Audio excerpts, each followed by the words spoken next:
Hi, I'm Susan Taylor with Scripps Health in San Diego, California. The gallbladder is part of your digestive system. It breaks down fats in the body. But what happens when the gallbladder becomes inflamed or is filled with gallstones, and what are those?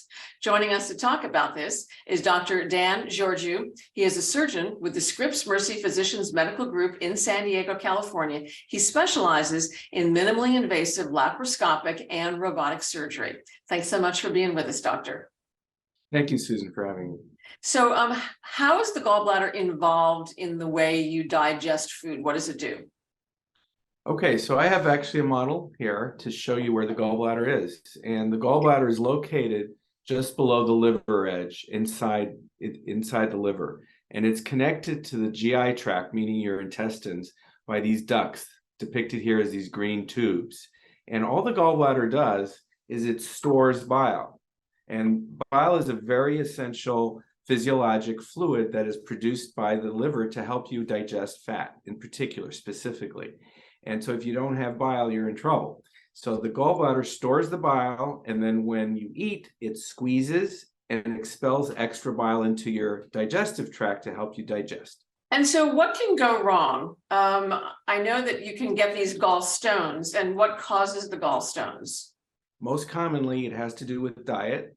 It has to do with genetics, meaning where people's ethnicity has something to do with it. It has to do with people's sex. Women are more at risk of getting gallstones because they have high estrogen factors. That's why gallstones often form during and shortly after pregnancy, which is a very high estrogen state. So those are the main risk factors. And what happens when you get a gallstone? Well, usually nothing. Interestingly, most people that have gallstones are what we call asymptomatic, meaning they have no pain whatsoever.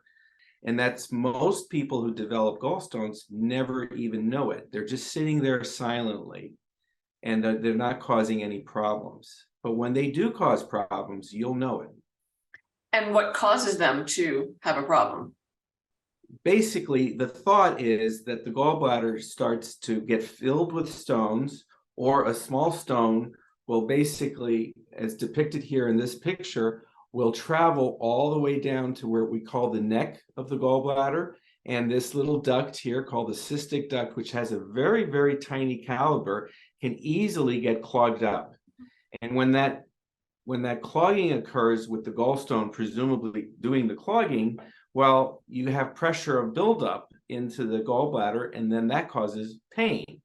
And you can have pain, you can have nausea, feel nauseated, feel like throwing up. And the pain is rather, can be excruciating. You think some people have described it like, I thought I'm having a baby. And people think that it's like a kidney stone. In that case, it's in that regard, it's extremely similar to having a kidney stone. That is what we call having a gallbladder attack when that happens. So when that happens, what should you do? Should you go to the emergency room? In most cases, you should, if the attack or if the pain is excruciating and lasts for many hours without relief, because you don't know where it's coming from. But most of the time, it doesn't follow textbook. Sometimes you have a little pain after eating and you're not quite sure what it is, and it goes away after maybe an hour and you pay no heed. And then sometimes you eat a fatty meal and then you go to sleep, and in the middle of the night, you wake up in pain for an hour or two. You're not sure what it is. And it's pain up in your upper part of your belly, more or less on the right side sometimes, or in the middle. Sometimes it's chest pain. So people go to the emergency room thinking they're having a heart attack, and they look at the heart and it's all clear, and they go home and no more pain. A week, a month, maybe a year later, they'll have more attacks, almost guaranteed. The trick is to recognize that pain in your upper abdomen can be from your gallbladder. And to check that out, you should go see your primary care doctor, and you should ask and describe those symptoms. And there's some simple tests that can be done to see whether or not you have gallstones. Are there certain foods that trigger these gallstones? Well, classically, it's fat-rich food. So high fat content food. And I like to tell my patients that it's often things that they don't even suspect. Like good homemade chicken soup is very fatty. Certain vegetable oils are very high in fat and content. So you could be having a salad thinking that you're eating very healthy, but the dressing in it is very high fat content.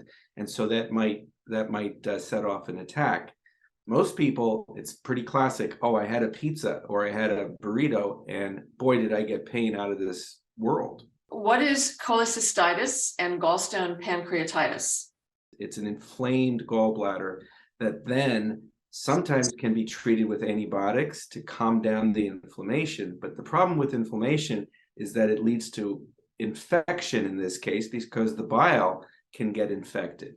So that's one of the complications of having repeated gallbladder attacks that go either undiagnosed or untreated. And then what about the gallstone pancreatitis? So gallstone pancreatitis is another bad complications of having gallstones. What happens, if I could refer to my little model again, is that the stone, which is here in the body of the gallbladder, can actually travel out this little duct, down this main duct, and lodge itself right about here, right before it exits into the intestine.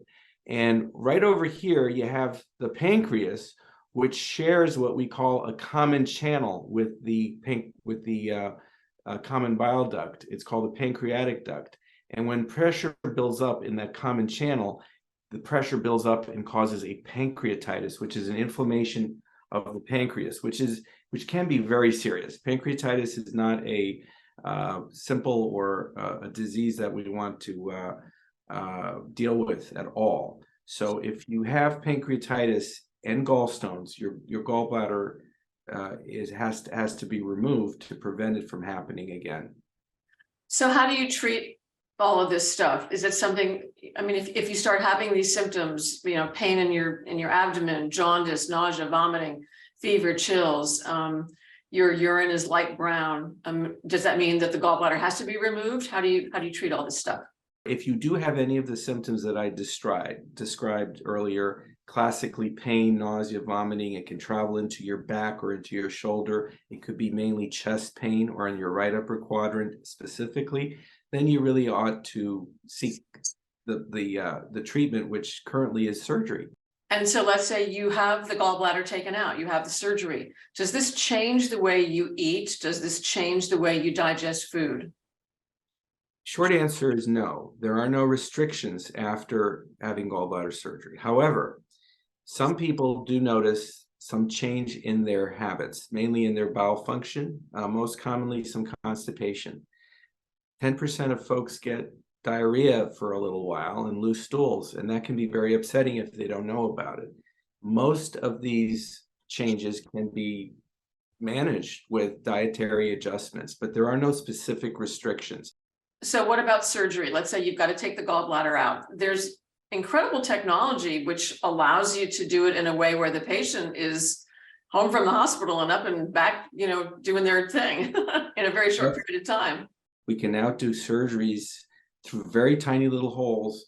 And in most cases, when the patients aren't sick and infected, they can go home usually the same day. And lately, we have a new kid on the block, and that's the robot. And the robot has helped us to improve our minimally invasive approach and take on even, just as difficult gallbladders, with the hope that it will even reduce the need to occasionally have to open and do the old style surgery. And so far, it's been an excellent addition to our minimally invasive toolbox. Is there anything you can do to prevent these problems with your gallbladder? If you're going to develop gallstones, for instance, it's largely due to things that are beyond your control. You can't control being a female who's had 3 kids. You can't control being a little bit overweight. You cannot control your genetics, meaning if you're from a certain ethnic background, Hispanics in particular and Indians have a very higher prevalence or likelihood of developing these gallstones. So you can't really change that. There's a lot of things that could cause your stomach to be upset. When should you go see a doctor? You should definitely go to the doctor if you're having chronic symptoms and chronic repeated pain, bloating, even nausea that's severe that you can't explain after eating, especially if it's eating fatty meals, but it doesn't necessarily have to be so. Unfortunately, there are what I call both typical, very typical textbook cases of gallstone presentation, and there's some very atypical, like I mentioned before, the chest pain. People come in often thinking they're having a heart attack because literally the pain is up here in the chest, but it could all be secondary to gallbladder inflammation. If you don't get a handle on this, doctor, what can happen? So if you don't get a handle on these repeated attacks and you let it go, things fester. And they go from just having little pain attacks or big pain attacks to then having infection and gangrene. And the gallbladder can, in worst case scenario, can burst into the abdomen and create what we call peritonitis or sepsis, meaning infection of the belly. You can have pus and all those things kind of travel in the belly open, and that's not pleasant. And it's more difficult to take care of, and you're in the hospital longer. So that's what can happen. You can also get that dreaded pancreatitis that I spoke about earlier, which is a disease unto itself. And when you develop pancreatitis, the good news is that when it's related to gallstones, it's usually self-limited. And once you take out the gallbladder, meaning the reason for the pancreatitis, you don't have the problem again. The problem with pancreatitis is it can get out of control and it has a life of its own. And sometimes when that happens, all bets are off. So you really have to get things taken care of when those symptoms start to occur. Early treatment and prevention and surgery will help prevent all of these ugly complications. Any final thoughts, doctor? If you're having chronic symptoms and chronic pain in your upper abdomen, think it might be gallbladder, go see your doctor, ask the question, and have them order a few tests if they think it's appropriate. Doctor, thanks so much for being with us. We appreciate you taking the time. My pleasure. Thank you, Susan. If you want more information on gallbladder symptoms and treatment, just click on the link or go to scripps.org/videos. Want more critical information about your health? Please subscribe to our Scripps Health YouTube channel and follow us on social media at Scripps Health. At Scripps, we're here for good. I'm Susan Taylor. Thanks for joining us.